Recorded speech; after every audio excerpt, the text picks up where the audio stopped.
It feels like just a few short months ago I was unboxing a REDMAGIC phone, but that's okay because they've sponsored this short circuit to show you their REDMAGIC 10 Pro. And even though it's been only a couple months, they have updated quite a few features with this gaming phone here. First of all, oh, look at this colorway. This is really pretty. What's this one called again? It's called the Moonlight.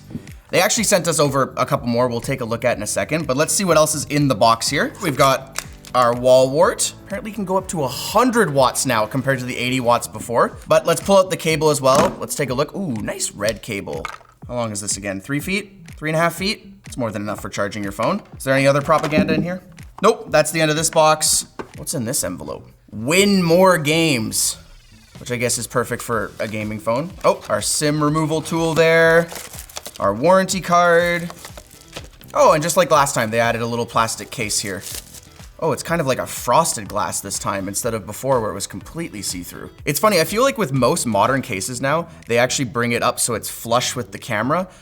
But just like the last REDMAGIC phones, no camera bump at all. I'm personally biased to this feature because I hate large camera bumps. If you're gonna make a massively thick or a folding phone already, whatever it may be, why are you sticking out an extra couple millimeters? Give me that depth and give me more battery. Because now it actually lays down flat, or if I'm gaming, because it's a gaming phone, my fingers don't interfere with it. Oh my goodness, my fingers are, definitely holds fingerprints. Let's look at the whole phone here. Again, we got the capacitive triggers on the side for if you're doing some sort of shooter or a driving game.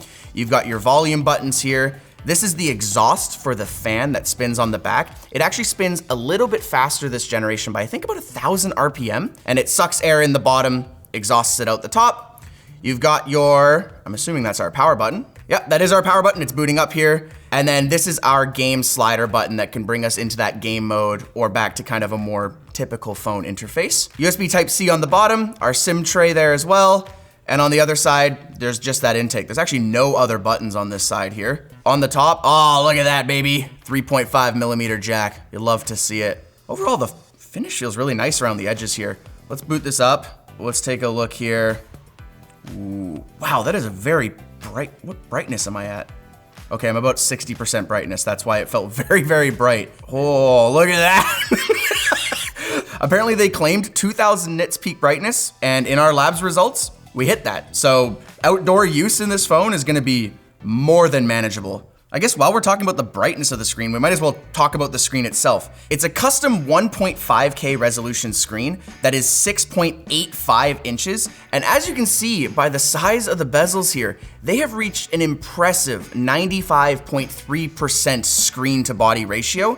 Dude, it is quite daunting how small those bezels are. And I can't even see, I know I'm going slightly off topic here, the under-screen camera. There is one, right? Wow, this is a really pretty screen though. I'll look for that camera under the screen in a bit, but even further under the screen, I guess, is a 7,050 milliamp hour battery. It's actually a dual battery. And in our testing with a 45 watt charger, we were able to get it fully charged in under an hour. And in our longevity test, it lasted 19 hours. How that will translate into gaming time, I'm not quite sure, but that is still an impressive length for any amount of phone charge. And that quick charging is really, really crazy time. You could plug it in, go take a shower, and by the time you come out, you know, you've got probably like 20, 30, 40 extra % on your phone. Actually, speaking of REDMAGIC, you know what I'm noticing you missed? Did I miss this? You didn't include me. This had Mora on it last time, REDMAGIC. Are you getting rid of my wife, please? Wait, no, let's go into the game slider mode. Maybe my wife is there. Please, Mora. Let's go! I have to confirm my age. Oh wow, you can actually change if you're a student or a company employee or private. Can I keep this phone? Can I set it to private? Home screen interactive? Yes, please. Enable Mora care? Yes. It tickles! It tickles! Okay, well, because I marked this phone as private, I clearly can't game on it anymore. Let's grab a different one of the phones and check out the colorways. These are the two other ones that REDMAGIC sent us. This is called the Shadow and the Dusk. I personally really like the shadow on this. Look kind of like the little gloss it has on the back there. That's really nice. But this one is actually starting at the 12 gigabyte model with 256 gigabytes of storage. This one is 16 gigs of RAM at 512 gigabytes of storage. They actually also have a special edition one, which goes all the way up to 24 gigs of RAM and 1 terabyte of storage. Who needs Google Drive when you can actually just store everything on your phone? But for our gaming performance, I kind of want to play on this one. So we'll put this one to the side here, and we'll fire this one up. And it's actually able to get those max specs of the RAM and storage thanks to the new Snapdragon 8 Elite chip that's in here, which REDMAGIC is claiming 45% power boost and 44% more battery efficient than compared to previous gens. And it actually has a new GPU as well, the Adreno 830 instead of the 750 compared to the 9 Pro that we looked at before. Let's see if we can actually push the GPU to the max, because this screen is also 144 Hertz. And we're in game. I think what's also impressive is that I am recording at the same time, and I'm not noticing any weird, oh God. Yes, I'm not noticing any weird hitches in the gameplay, which is pretty sweet. Oh, what was that? Oh, that was the fan. Has a dedicated just turn the fan on button. Oh yeah, it's definitely moving air out of there, which is pretty good. It's actually using liquid metal as well to help cool it using the IceX cooling system. It's kind of a nice cool breeze when it's not actually loading any games and doing any rendering. It's colder than the ambient air that I'm feeling. Curious if you can hear it on the mic. Yeah, it's not that bad though. Pretty faint, right? Like you're holding it real close. Yeah, maybe we can crank it though. Oh, there we go. Now it's cranked. It's about the same distance I was.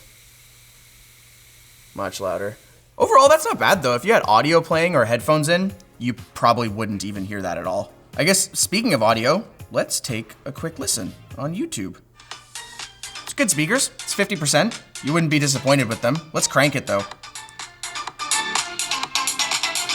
I hear the slightest bit of crackling at the highest, but I remember this with the 9S Pro. If you turn it down like 2 notches, yeah, it's gone. So I guess if you really need it at the max, you can, but if you want like good, clean audio experience, I feel like just a little bit less than max is fine. But you might not need that either. You have a 3.5mm jack, so you know, that's a win as well. This is our HDR test footage that we filmed on the RE cameras. We did a whole short circuit on that as well, just to see the AMOLED and how the screen handles it. It's pretty. It's better than my TV at home because I have Colton's 75-inch TCL 4K garbage. I'm not really a movie experience person on my phone anyways, but if I had to watch a movie or something on a plane, this is great. And that, oh man, again, I just noticed again, the bezels being so thin there, it feels like the screen is that much bigger. I mean, it is, it's whatever it was, 6.85, right? So the downside of, I guess, having this much screen though, is you do have to put the camera under. One thing again, I've noticed, very difficult to see it when something is on the screen, but we'll see how that actually affects the quality of the camera. But first, let me take a selfie. Jeez. It's a selfie camera. I don't know, I don't do many video calls, I don't take many selfies anyways, so for me, this is more than enough of a camera, but I would not buy this phone if you're wanting to take photos kind of thing. If that's like your primary reason for picking up a phone, this probably might not be the selling feature for you, but let's try the rear camera. Let's take a photo of the boys over there. There you go. Well, those rear cameras are definitely better than the selfie camera. The rears are 50 megapixel cameras and a 2 megapixel macro. And then the selfie camera was a 16 megapixel, which is the same as the 9 Pro. But again, they made the upgrades to the gaming performance, not necessarily the cameras. For software, we obviously get Mora, as we saw already. We're on REDMAGIC's OS version 10, and we're on Android version 15. Now, they have promised at least one Android version update, so Android 16 hopefully. But, you know, that seems to be the most common complaint with the REDMAGIC phones, is they don't get several updates. But we have Google Gemini to save the day. Google Gemini, as some of you know, allows you to do image editing, photo searching, real-time translations as well, and a chat. So let's try chatting with it. I'm here whenever you're ready. Can you try to act more like Mora from REDMAGIC? How about we start with a simple question? What's on your mind today? I really like the REDMAGIC phone. Okay, I hear you. The REDMAGIC phones are definitely cool. Known for being really fast and great for gaming. You don't sound like Mora. Please talk more like Mora from REDMAGIC. Okay, I'm getting the hang of this. So what do you like best about Mora? Is it her personality? The way she helps you out? Or something else?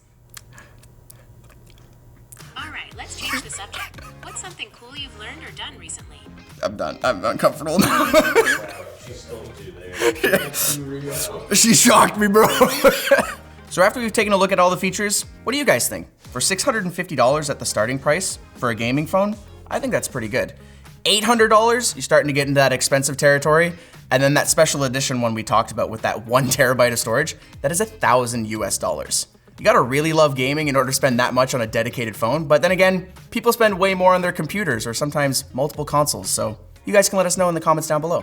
But thanks again, REDMAGIC, for sponsoring this episode. If you guys enjoyed this one, go check out the last one I did, or even the one before that with Linus unboxing the 9 Pro, so that way you can see what the differences were.